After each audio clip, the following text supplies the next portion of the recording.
Fervents lecteurs, aimables téléspectateurs de la radio-télévision Umoja, merci de vous associer à notre programme magazine Un livre, 1000 idées. Depuis le 9 mars 2018, la RDC s'est dotée d'un nouveau code minier. Toutefois, un juriste bien averti a essayé de l'analyser, de le lire en profondeur et y a décelé une faute ou une omission, si pas volontaire mais grossière. Voilà pourquoi, pour partager le fruit de ses réflexions, il a préféré sortir un ouvrage pas comme les autres, de haute portée juridique. Et son titre, c'est « Le pillage des ressources minières en RDC » pour une modification de l'article 311 ter du Code minier tel que révisé le 9 mars 2018. Le fruit de notre maître, notre frère, notre ami, notre père, Ilunga Emmanuel.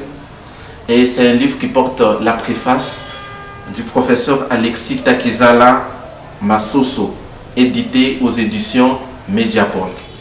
Merci. Qui est-il, cet auteur averti et accompli? Lui, c'est Monsieur Ilunga Emmanuel. Vous êtes maître. Bonjour. Bonjour, Monsieur Samuel. Vous êtes licencié en droit privé et judiciaire de l'Université de Lubumbashi. Exact. Et chercheur indépendant. Exact. Avocat au barreau du Haut-Katanga. Exact. Et vous avez pu, au terme de vos minutieuses analyses sur le code minier, déceler une faute, une erreur, ou pas une omission d'un verbe que vous voulez, ou qui a motivé la sortie de cet ouvrage, d'abord littéraire, mais aux sonorités juridiques. Vous allez nous partager autour de ça. La toute première question, c'est quoi qui a motivé votre démarche de pouvoir intituler un livre « Pillage des ressources minières en RDC » pour une modification de l'article 311 ter du Code minier tel que révisé le 9 mars 2011. Donc vous êtes parti de cette omission pour nous parler du pillage. Expliquez-nous le titre. Alors, merci pour la question, très pertinente, Monsieur Samuel. Pour commencer, il faut dire que la RDC, depuis le 9 mars 2018, ne s'est pas dotée d'un nouveau code minier. Non. La RDC, depuis le 11 juillet 2002, a un code minier, lequel a été révisé le 9 mars 2018. C'est juste ça la nuance. C'est rectificatif. Merci. Alors, cela dit, pour revenir à votre question, la motivation de l'intitulé de mon ouvrage. Il faut dire que depuis le 18 février 2006, la RDC a une constitution. La constitution qui a été promulguée par le président de la République. À l'époque, le président honoraire Joseph Kabila. Déjà, cette constitution avait prévu l'incrimination du pillage et de la fraude des ressources minières. Mais il fallait une loi spéciale. Ça veut dire que l'intention du constituant, parce que la Constitution, elle est l'œuvre du constituant, qui est le peuple congolais, mais par ses mandataires. Alors, déjà en 2006, quand on lit la Constitution, on trouve justement qu'il y avait, le constituant avait prévu l'incrimination du pillage et de la fraude. Mais comme je le dis, il fallait que le législateur intervint pour légiférer sur le pillage et sur la fraude minière. en vertu justement de ce que nous appelons la loi, le principe de la légalité de délit et de peine. Ce n'est pas le constituant qui doit légiférer sur une incrimination, c'est le législateur.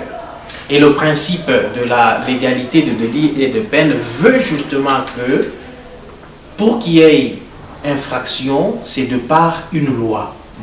C'est la loi qui doit prévoir l'infraction, c'est la loi qui doit prévoir même les peines à communer à cette infraction. Et le principe, c'est le principe de la légalité de délit et de peine qui dit nullum crimen, nulla poena sine lege, ce qui veut dire tout simplement il n'y a pas, si il n'y a pas de texte, il n'y a pas d'infraction, il n'y a pas de peine non plus. Voilà. Alors la motivation, c'est que il fallait me conformer à la volonté non seulement du constituant, même la volonté du législateur qui en 2018 a finalement décidé de légiférer sur le pillage et la fraude minière. Donc, je devais rester conforme à l'intention du constituant et à l'intention du législateur. C'était ça ma seule motivation. Je ne voulais pas m'écarter de cette logique-là. Merci maître pour tous ces éclairages. Et nous allons poser la deuxième petite question. Donc, je pense que le législateur, quand il a trouvé nécessaire de statuer sur de telles pratiques, les pillages et autres. Et selon vous, à qui profiter d'abord nos ressources?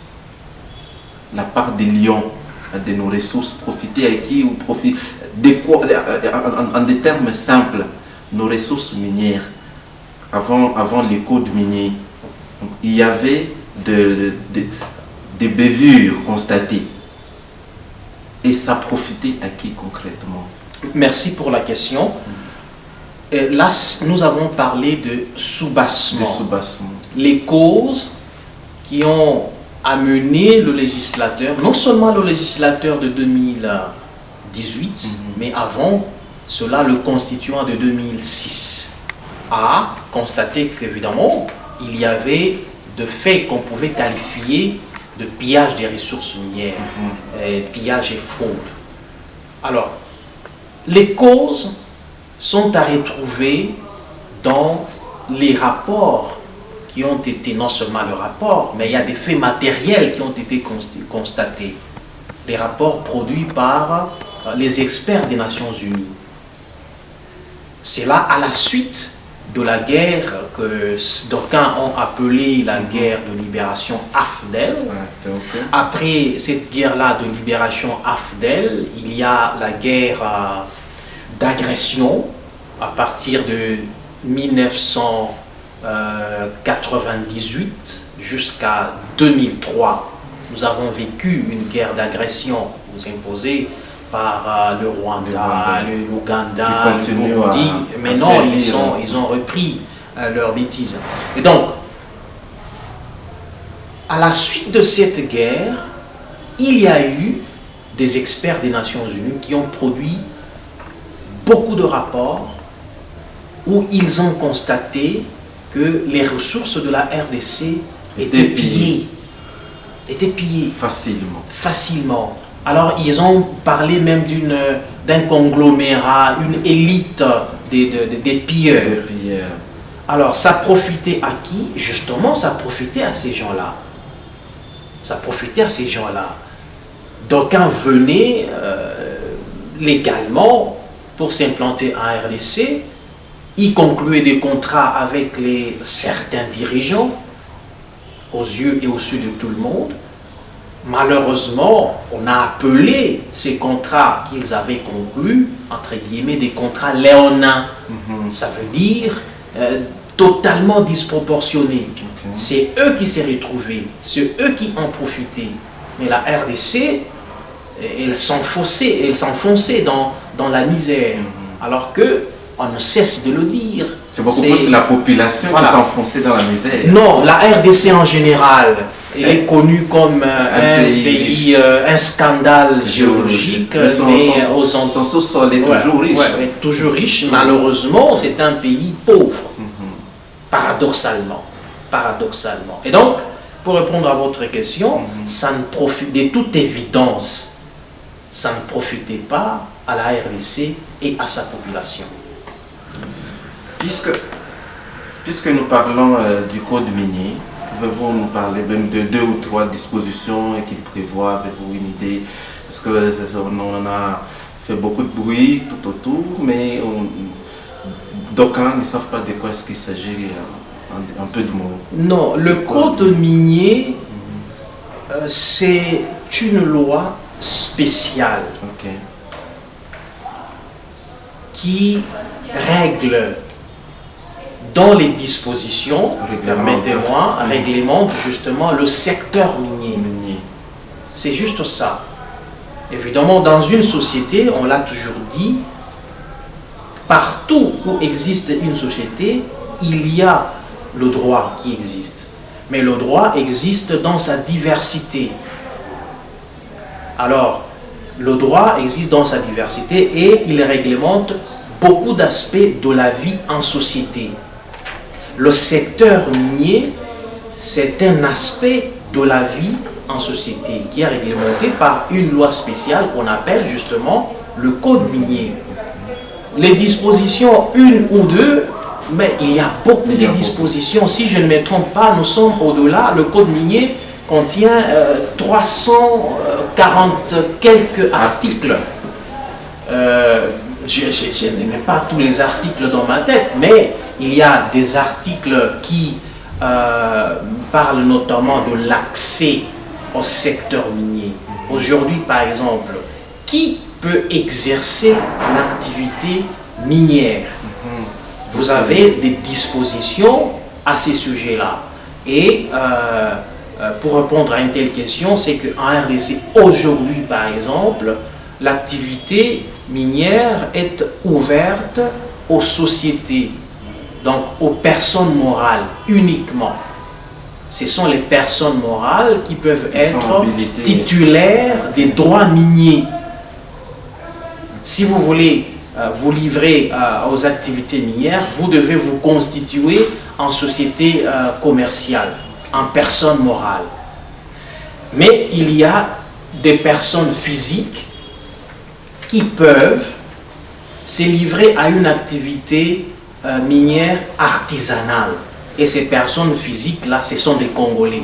L'activité minière artisanale est réservée aux personnes physiques congolaises. Mais elles doivent le faire, ces personnes physiques, en coopérative. Pas des coopératives minières. Elles doivent se faire en coopérative, pas individuellement et indépendamment des autres. Non, c'est en coopérative minière. Bref, oui, par rapport à la question de l'accès, qui peut se livrer aux activités minières? Principe, personne morale. Exceptionnellement, les personnes physiques, et il s'agit de Congolais. Cette fois-là, pour ce qui est de l'activité minière artisanale. Des dispositions comme ça, je peux citer la disposition, l'article 311 ter, justement, qui réprime le pillage et la fraude minière. Donc vous avez le texte. Alors, à la page 129 de votre ouvrage, j'essaie de lire le fameux article. Est puni, outre la confiscation des biens et avoir issu du délit, d'une peine de servitude pénale de 10 à 20 ans et d'une amende dont le montant s'élève à l'équivalent en francs congolais de 250 000 à 500 000 dollars, quiconque aura frauduleusement pillé les ressources naturelles minières par tout acte généralement quelconque, tout accord, toute convention, tout arrangement ou tout autre effet qui a pour conséquence de priver la nation, les personnes physiques ou morales, de tout ou partie de leurs propres moyens d'existence tirés de leurs ressources ou richesses minières. Voilà, là on a omis, si pas volontairement, on peut dire grossièrement, le verbe frauduleusement piller, le participe passé du mot piller. C'est le verbe qui a été omis et qui a constitué même l'étymon ou la principale motivation de la mise en œuvre de cet ouvrage. Cet ajout valait-il la peine réellement, maître? D'abord, un autre petit correctif. Le texte que vous avez pris à la page 129, c'est la proposition. Votre propre proposition. C'est notre proposition de réformulation de l'article 311 ter. L'article 311 ter, vous le retrouvez à la page 20 de mon ouvrage. Je l'ai repris à la page 311, à la page 20. Je peux la lire rapidement. À la page 20.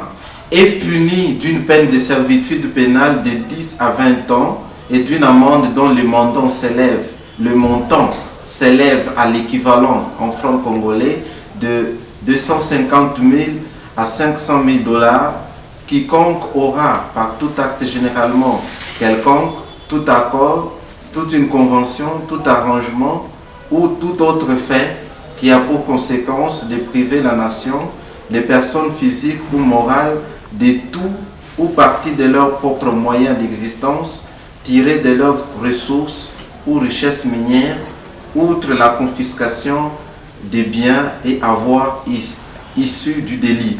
Et donc ça c'est l'article initial du code minier, duquel vous avez tiré quelques écueils que vous avez voulu vite corriger en y insérant le verbe piller. Donc votre proposition c'est à la page 129.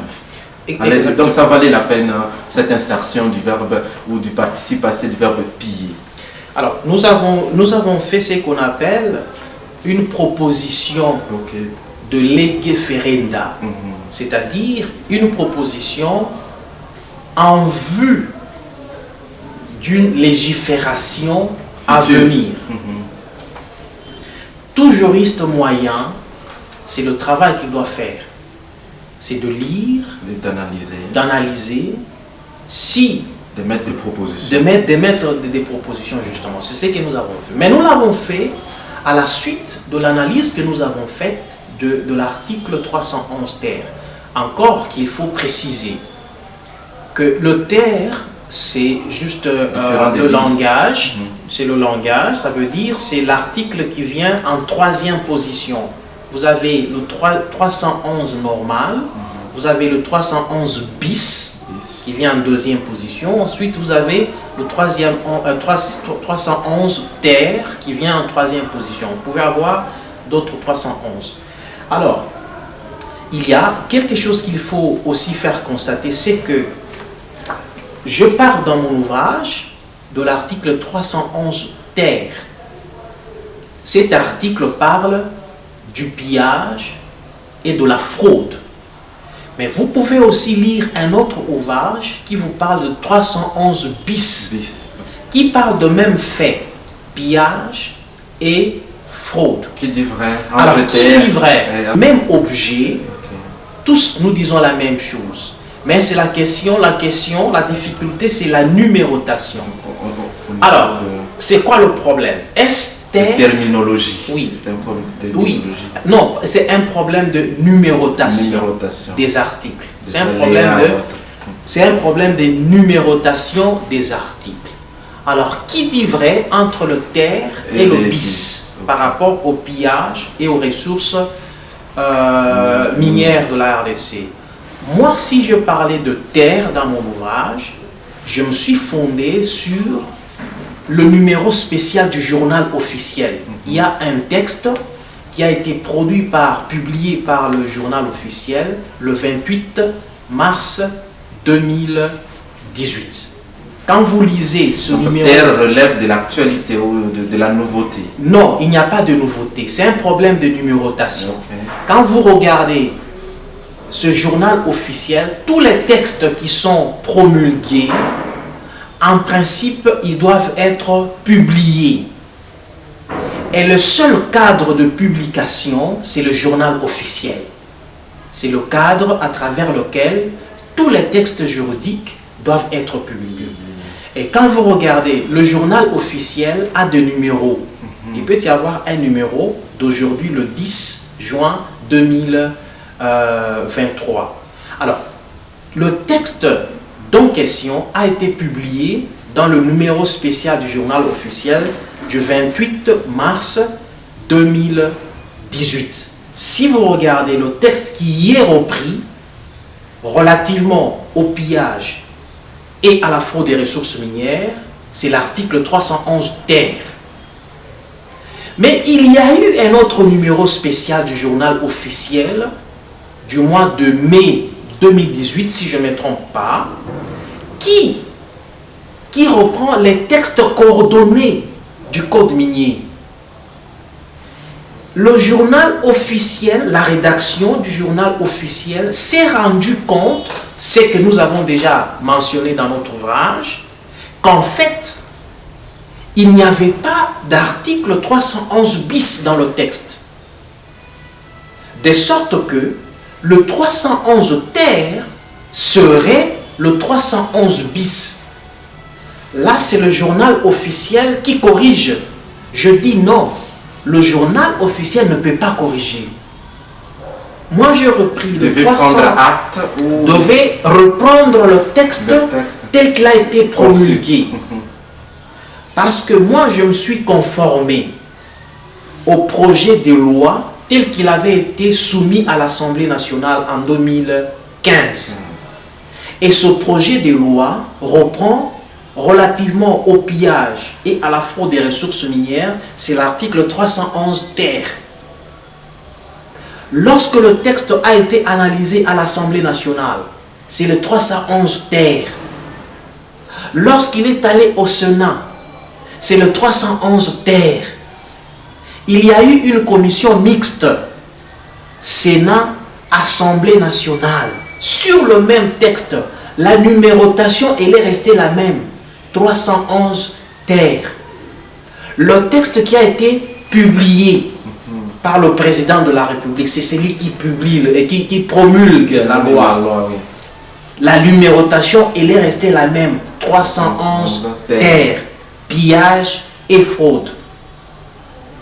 Et donc, moi, je suis resté fidèle à cette numérotation-là. Erreur, y avait-il oui ou non? Oui. Qui doit corriger cette erreur? Ce n'est pas le journal officiel. La rédaction, ce sont les lecteurs, les juristes. La rédaction d'un texte de loi, s'il émane du législateur, c'est le même législateur qui doit corriger son erreur. Je ne peux pas m'improviser. Moi, je dois faire une proposition de lege ferenda. Alors, je peux faire une proposition par rapport à la numérotation, tout comme je peux faire une proposition par rapport au contenu du texte. Je fais l'observation par rapport à la numérotation dans l'ouvrage. Maintenant, par rapport au contenu du texte, je fais une proposition. Parce que j'ai constaté justement que dans l'article dont lecture vous venez de faire, il y a justement omission. J'ai considéré qu'il y avait omission des deux éléments. Le participe passé du verbe piller et le participe passé du verbe frauder. Selon que on veut réprimer le pillage et la fraude. Donc vous avez le verbe frauder et le verbe piller. Dans le texte que vous avez lu, il n'y a pas ces deux participes passés qui doivent accompagner l'auxiliaire avoir. Quiconque aura, il aura fait quoi? Vous avez la construction, d'abord je fais... De l'ambiguïté dans... Il n'y a pas d'ambiguïté, je fais une analyse grammaticale pour d'abord découvrir que du point de vue grammatical, il y a le participe passé qui faisait défaut. Et qu'il fallait compléter, Alors, ajouter. Après avoir constaté cela, je me suis dit qu'il faut l'ajouter pour rendre le texte complet. Parce que s'il reste en l'état, le texte il est incomplet. Quelle est la conséquence? Parce que ça, là c'est du point de vue grammatical. Est-ce qu'il y a une conséquence à craindre sur le plan de droit juridique? Alors la conséquence, elle est énorme. Parce que nous sommes en matière de droit pénal. C'est le droit qui punit les infractions. Quiconque aura fait quoi? Alors, parce que c'est le droit qui punit les infractions, l'infraction c'est quoi? C'est tout manquement qui trouble l'ordre public. Lorsqu'il est constaté, il doit être puni. Mais il doit être puni, il doit être puni en vertu d'une loi. C'est ce qu'on appelle le principe de la légalité de délit et de peine. Il n'y a pas d'infraction, il n'y a pas de peine sans loi. Mais la loi, elle doit être comment? Les qualités d'une loi, elle doit être claire. Dans le cas d'espèce, la loi, elle est incomplète. Du point de vue légal, du point de vue pénal, ça signifie quoi? Le petit, c'est le petit pillé, le participe passé pillé. Parce que, en définitive, dans l'ouvrage, j'ai considéré que la seule infraction qui devait être punie, c'est l'infraction de pillage. Fraude ou pillage, moi j'ai retenu l'infraction de pillage, en me conformant à la Constitution de 2006, qui n'a prévu que le pillage. Alors, la proposition que je fais, c'est le participe passé pillé qui doit être ajouté. Pourquoi il doit être ajouté? Justement parce que du point de vue pénal, le participe passé pillé, c'est ça le comportement du coupable. Le comportement à réprimer. Parce que dans la règle de droit, il y a les faits juridiques et le comportement à réprimer. Si tu voles, tu vas être puni. Être puni, c'est effet juridique. Si tu voles, c'est le comportement. L'acte. Quiconque vole sera puni. Ça, c'est la règle de droit. Or, tu as volé l'acte, le comportement, donc tu vas être puni. Maintenant, le problème avec le texte, c'est lequel? Le texte dit quiconque aura. Il aura fait quoi? C'est ça la question qu'on vous pose. Il aura fait quoi? Vous avez dans le texte beaucoup d'incises. Moi, je fais une analyse d'abord grammaticale pour ressortir tous les compléments circonstanciels qui sont dans le texte. Ce sont des incises qui, sur le plan de droit, sur le plan du droit pénal, ce sont les modes, les modalités des commissions de l'infraction de pillage. Ça veut dire, vous pouvez piller en concluant un contrat, mais dans lequel vous cachez quelque chose. Ça peut s'interpréter, mais ça, il y a plusieurs modalités de pillage. Mais le comportement à réprimer, c'est lequel? C'est ce que le législateur n'a pas nommé dans le texte de la loi. Alors, la question suivante, maître, vous dites à la page 85 de votre ouvrage, les dispositions relatives au pillage minier en RDC, est-ce un cheveu dans la soupe? C'est tombé à point nommé, c'était imprévu, c'est incongru? C'est cette question que vous vous posez. Quel est votre argumentaire? Alors, je me suis posé, c'est un questionnement que j'ai mis à la page 85 de mon ouvrage. Est-ce un cheveu dans la soupe, ces dispositions qui sont dans le code minier? Vous savez, lorsque le législateur légifère, vous me permettez la tautologie, sur une matière, il y a ce qu'on appelle l'exposé des motifs.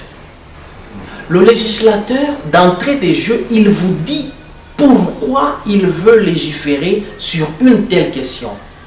Il vous explique l'opportunité de le faire. C'est ce qui a été fait avec la révision du Code minier du 9 mars 2018. Le législateur a expliqué pourquoi il a procédé à cette révision. Je résume ce que le législateur a dit.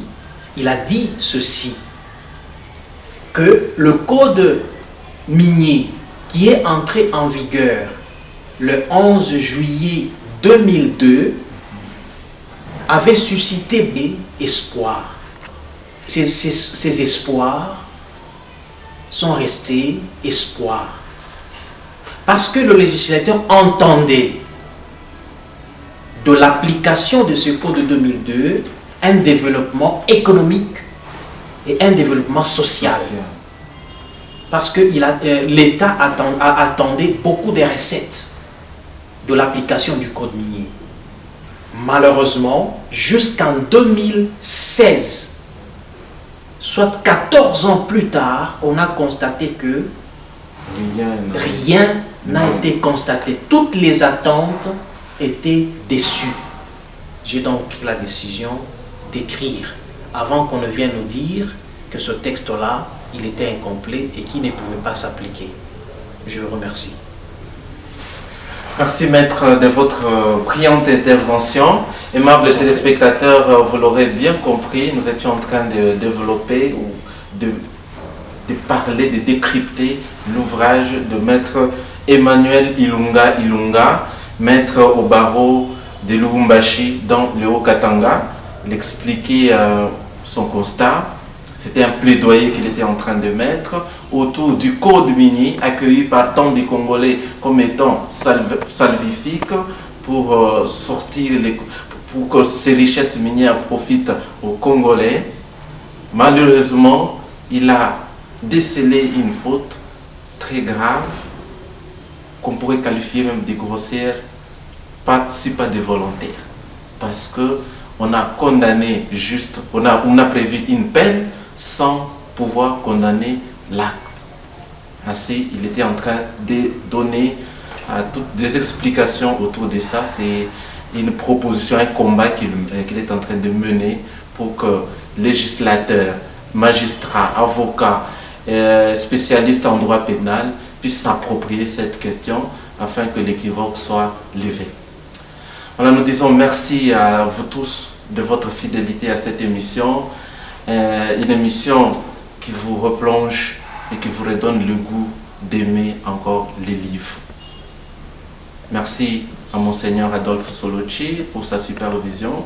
Merci à toute l'équipe technique de la radio-télévision Omoja. Merci à la révérende sœur Marie-Justine. Merci à tous nos fidèles téléspectateurs qui aiment cette émission, magazine, un livre, 1000 idées. Merci à tous les coopérateurs pauliniens disséminés à travers la République démocratique du Congo et à travers le monde. Et à moi, je vous dis merci pour votre attention. À la présentation, c'était Samuel Tchibouete. À la prochaine pour de nouvelles aventures littéraires. Ciao.